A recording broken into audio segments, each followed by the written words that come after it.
আমিও আগামীতে মানুষের সুখে দুঃখে সবসময় পাশে থাকার জন্য সচেষ্ট থাকবো। বাঁশখালীতে তো আপনি ধানের প্রতীকে প্রার্থী হয়েছেন, তো বাঁশখালী নিয়ে আপনার আশা আকাঙ্ক্ষা, বাঁশখালীতে কিভাবে কাজ করবেন, বাঁশখালীর জনসম্মুখ নিয়ে যদি কিছু বলতেন। ধন্যবাদ আপনাকে এবং আপনার মাধ্যমে বাঁশখালী যারা এই চ্যানেল দেখে তাদের সকলকে আমি অভিনন্দন জানাই। আপনারা জানেন যে আমি বাংলা জাতীয় দল এখন পক্ষ থেকে ধানের শীষের এই মনোনীত প্রার্থী। তো আসলে বাঁশখালী বরাবরই হলো এই বাংলা জাতীয় দল বিএনপির এই ঘাঁটি এবং এই সিটটি হলো বিএনপি। তাই সেই সুবাদে আলহামদুলিল্লাহ আজকে আমি প্রতীক বরাদ্দ পেয়েছি এবং আমি মনে করি আগামীতে আপনারা জানেন আমার মরহুম পিতা বিগত 4 সংসদ সদস্য ছিলেন, তিনি বাঁশখালীর বিভিন্ন অবকাঠামোগত উন্নয়ন করেছেন।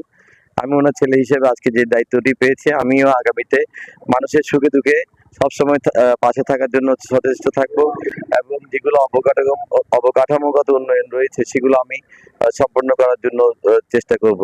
মূলত আমার প্রথম যে কাজ, প্রায়োরিটি হিসেবে যে কাজগুলো আমি করতে চাই সেটি হলো আমাদের প্রধান সড়ক যেটি রয়েছে সেটিকে 4 লেন উন্নতিকরণ এবং আমাদের বেড়িবাঁধ নিয়ে আমি কাজ করতে চাই এবং পর্যটন শিল্প নিয়ে কাজ করতে চাই